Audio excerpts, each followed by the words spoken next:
guys, welcome back to Created Rocks. Today I'm going to do my first episode called Creation Corner, and in it we're going to talk about dinosaur tissue being found in a real-life fossilized bone. So let's get started.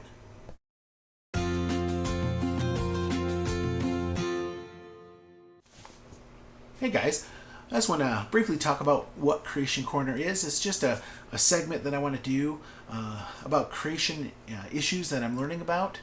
I'm by no means a scientist or an expert. I'm just a layperson, just someone who has passion for it and learning about it, and just want to share that with you. So I'd really encourage you to do research on your own and learn more about it. And you can definitely leave comments below if you have any questions or want to talk to me more about it, and I'd be happy to do that. And today, the issue I want to talk about is dinosaur tissue coming out of fossilized bones. And I want to make a quick correction on last week and what I said, or last time what I said, that we were going to talk about how that happens. I don't know how it happens, but what I meant to say is we're going to talk about how they get it out of the fossilized bone. So that's what I want to kind of focus on today. And there's a couple articles and a video that I want to talk to you about what I've learned. And I'm going to try to put all this, like the citations and maybe the video link, into the description so you can kind of look at these things yourself or research it yourself. But first, the article I want to talk about is going to be about the T-Rex dinosaur and the duck-billed dinosaur. So I got a couple pictures of them for you here.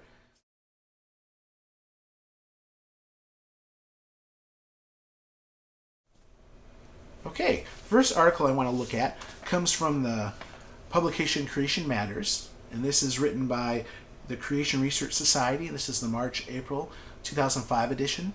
Now this is a long time ago, but that's okay to look at this because it was around this time when the findings were first being published, the dinosaur tissue was being found.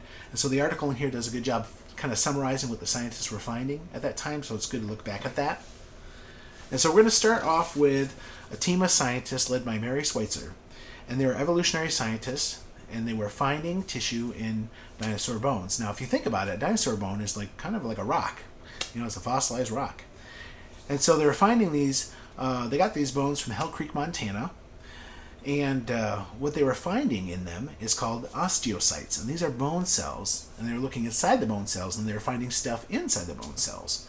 And so they were so amazed that their team actually repeated this process 17 times to make sure it was legit, and it was. They were finding stuff, and they were just dumbfounded because according to the evolutionary timetable, these dinosaurs were around maybe 70 million years ago. So, like, it's amazing anything could last that long, let alone soft tissue that's impossible. But they were finding it. And not only were they finding it, later on in the article it talks about that some of the tissue was elastic and flexible. And so for them to actually find this, it just took them off guard. In fact, Mary's quoted in the article by saying, "Our theories of how fossils are preserved don't allow for this soft tissue preservation." So it was just an amazing find.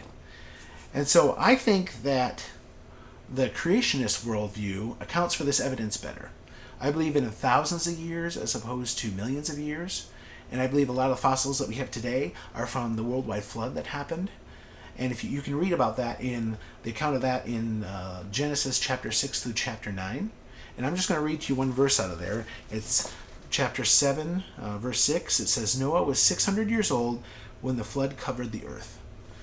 So anything that wasn't in Noah's Ark was killed and destroyed by the flood, and that's how these fossils were made. And so I believe that apparently you're finding tissue thousands of years old. I think that can be accounted for as opposed to millions of years old. We throw millions of years old around like it's nothing, but it's a big deal. A million of anything is a big thing. And it's not just 1 million we're looking at 70 of them. And so in a future Creation Corner, I'm hoping to kind of some way find some visual way to show what a million looks like, because we throw around that number too easily. And so it's just an amazing discovery.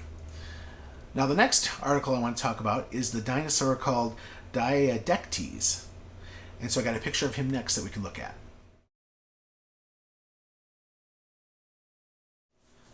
Okay, the second article that I want to look at is from the Institute of Creation Research, and this is a great organization in Dallas, Texas.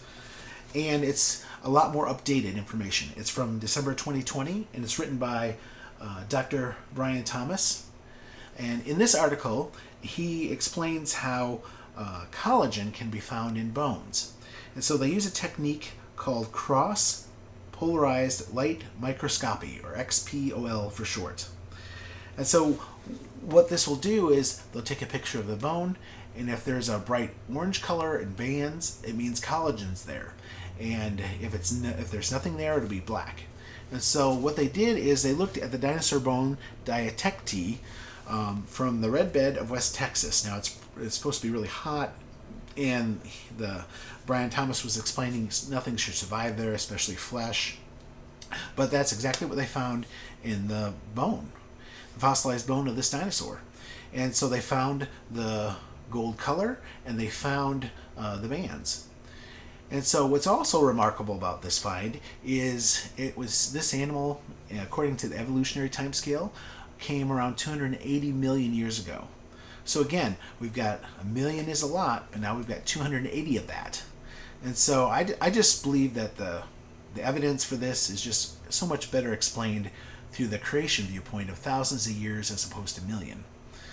And to kind of end off his article, he talks, I'm assuming in general, that they have found over 100 soft tissue dinosaur discoveries from bones. So that's pretty remarkable.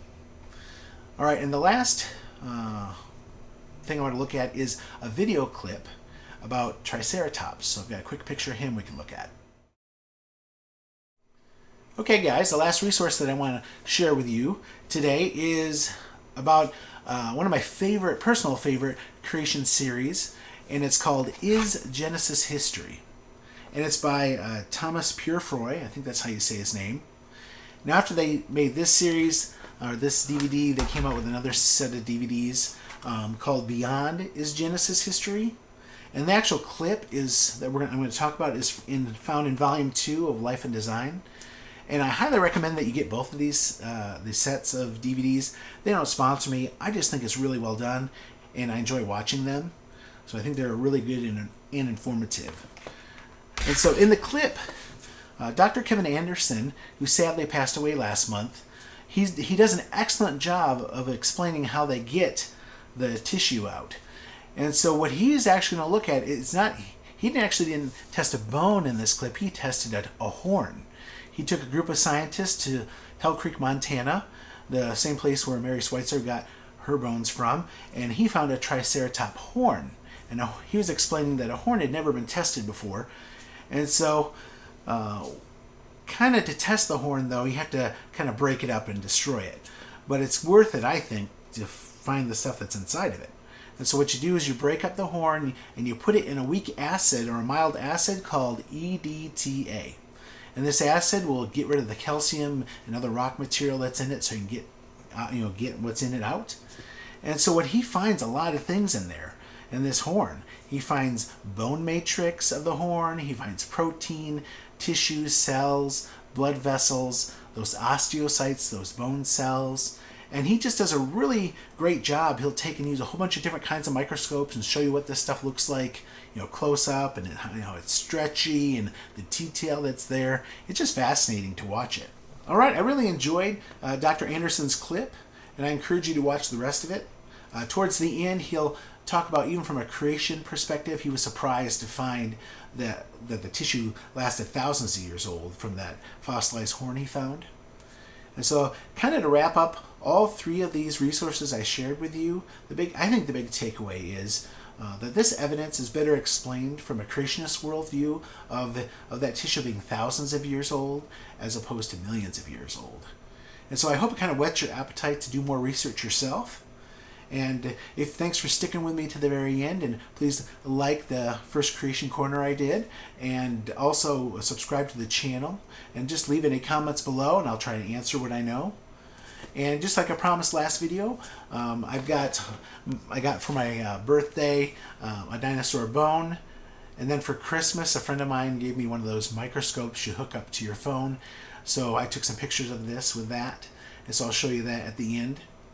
And so I just want to cry out with the rocks, the bones, and the horns, and just praise Jesus for all he's made.